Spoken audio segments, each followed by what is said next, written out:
Oke, Bismillahirrahmanirrahim. Assalamualaikum warahmatullahi wabarakatuh. Alhamdulillahirabbil alamin. Hamdan katsiran thayyiban mubarakan fi kama yuhibbu rabbuna wa yarda. Wa asyhadu an la ilaha illallah wahdahu la syarikalah wa asyhadu anna Muhammadan abduhu wa rasuluh. Amma ba'd. Pada kesempatan kali ini saya akan mempresentasikan bab 7 ya. Nah, di bab 7 ini materi pertama itu adalah macam-macam maksiat lahir. Nah, berikut adalah macam-macam maksiat lahir. Yang ke satu adalah mencuri. Ya, mencuri itu artinya apa sih sebenarnya?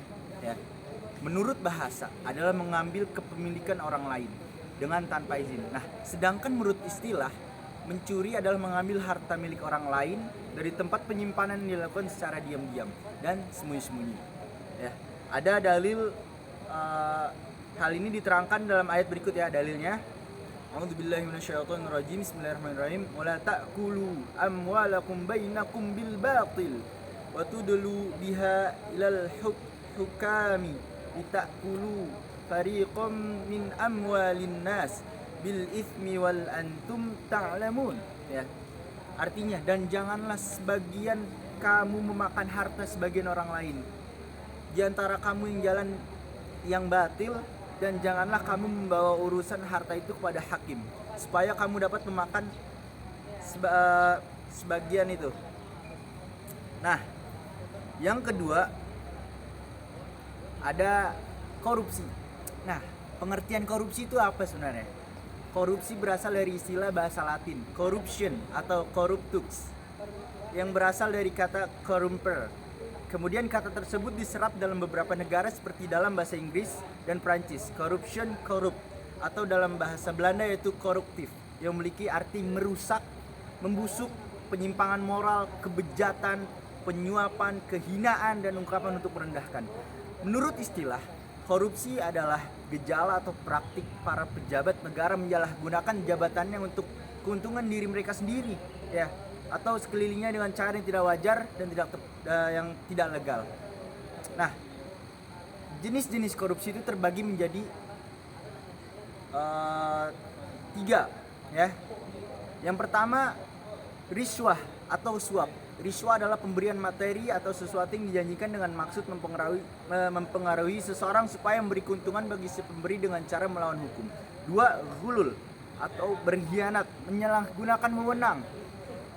Gulul adalah mengambil harta publik yang bukan haknya. Sedangkan dalam konteks sekarang, gulul adalah egoisme struktural yang merampas hak orang lain dengan memanfaatkan jabatan dan cara memolitisir anggaran.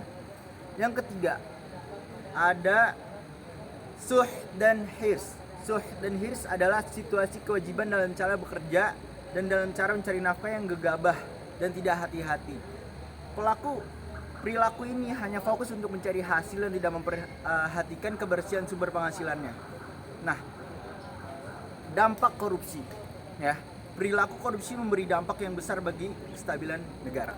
Imbas korupsi menjadikan negara kurang mampu untuk membangun pada bidang pendidikan, keamanan, kesehatan, dan kesejahteraan masyarakat. Faktor penyebab korupsi yang ke-1, kurangnya iman. 2, tamak.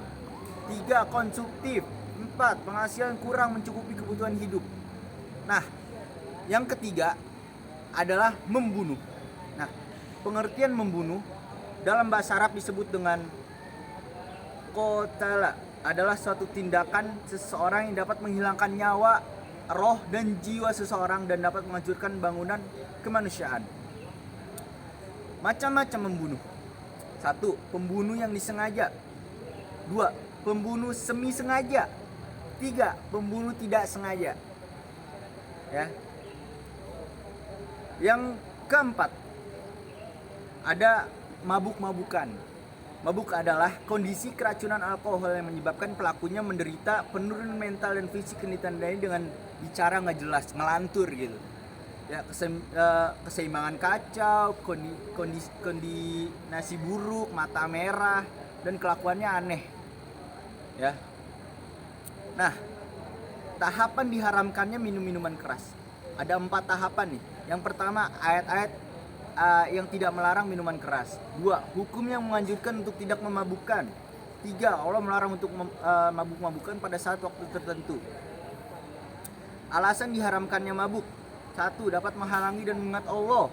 2. Menimbulkan kegelapan dalam hati dan pikiran. 3. Keji dan menjijikan. 4. Merupakan perbuatan godaan dan tipu daya setan. 5. Dapat menimbulkan permusuhan dan sengketa. Ya. Yang kelima, mengkonsumsi narkoba. Nah, pengertian daripada narkoba atau yang biasa disebut dengan nabza, narkotika, alkohol, psikotropika, dan zat adiktif, termasuk ke dalam obat-obat terlarang. Narkoba berasal dari bahasa Yunani yaitu nark, yang artinya terbius, sehingga tidak merasakan apa-apa dan sejenis zat bisa menimbulkan pengaruh tertentu bagi orang yang menggunakannya. Jenis-jenis narkoba: narkotika, psikotropika, zat adiktif. Nah, dampak buruk narkoba itu apa sebenarnya? Merusak agama, merusak jiwa, merusak akal, merusak harta benda, merusak keturunan. Ya, cara menanggulangi narkoba: pertama, dengan tindakan preventif. Lakukan tindakan preventif yaitu dengan memberikan pendidikan agama dari kecil. Yang kedua, tindakan hukum, yaitu dengan cara memperketat distributor, pengedar, dan pelaku pengkonsumsi narkoba. Ketiga, rehabilitasi.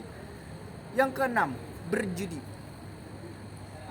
Dalam Kamus Bahasa Indonesia, kata judi dan berjudi memiliki perbedaan. Judi merupakan permainan yang memiliki uang atau barang sebagai taruhannya. Sedangkan berjudi adalah mempertaruhkan sejumlah uang atau harta dalam permainan tebak-tebakan berdasarkan keberuntungan dengan tujuan mendapatkan sejumlah uang atau harta yang lebih besar daripada jumlah pada awalnya.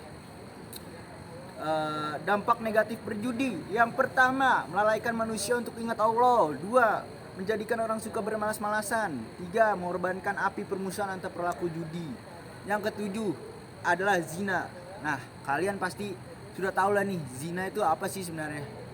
Zina itu berasal dari bahasa Arab zana. Zina adalah berhubungan kelamin laki-laki dengan perempuan tanpa adanya ikatan nikah yang dilakukan dengan sadar dan tanpa adanya unsur syubhat. Ya, macam-macam zina. Zina muhsan dan zina ghairu muhsan. Penyebab terjadinya zina: 1. Melalui pandangan. 2. Pengaruh lingkungan. 3. Pengaruh kebudayaan. 4. Pengaruh media massa. Dampak negatif zina: 1. Mendapatkan laknat dari Allah Subhanahu wa taala, hilangnya rasa malu, hilangnya harga diri dan moral, dikucilkan dalam tatanan sosial. 5. Melahirkan generasi yang lemah. 6. Dapat menyebabkan penyakit kelamin. 8. Pergaulan bebas. Pengertian pergaulan bebas adalah tindakan yang tidak terkontrol dan tidak dibatasi aturan antara hukum yang berlaku di masyarakat, baik secara individu maupun dalam kelompok. Bentuk-bentuk pergaulan bebas: pertama, penggunaan obat terlarang, seks bebas, minuman keras, perkelahian, pencurian, judi.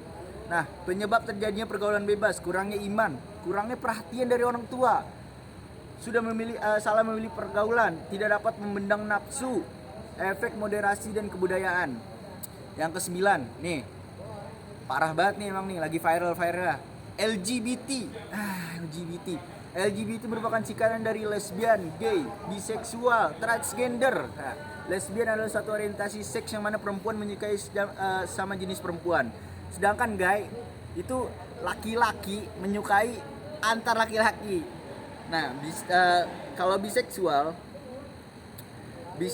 itu sebutan untuk seseorang yang dapat tertarik dengan laki-laki maupun perempuan. Kemudian transgender adalah seorang yang memiliki penampilan atau perilaku kebalikan, seperti perempuan berperilaku seperti cowok, yang laki-laki berperilaku seperti perempuan. Nah, itu transgender. Ya. Faktor penyebab terjadinya LGBT: faktor biologis, faktor lingkungan, kurangnya pengetahuan agama.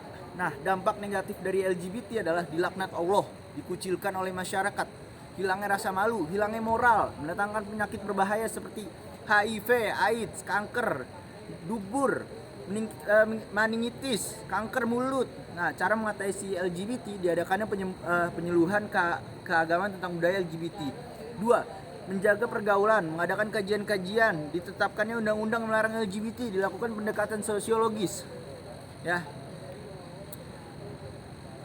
Mungkin itu saja yang dapat saya sampaikan, kurang lebihnya mohon maaf. Assalamualaikum warahmatullahi wabarakatuh.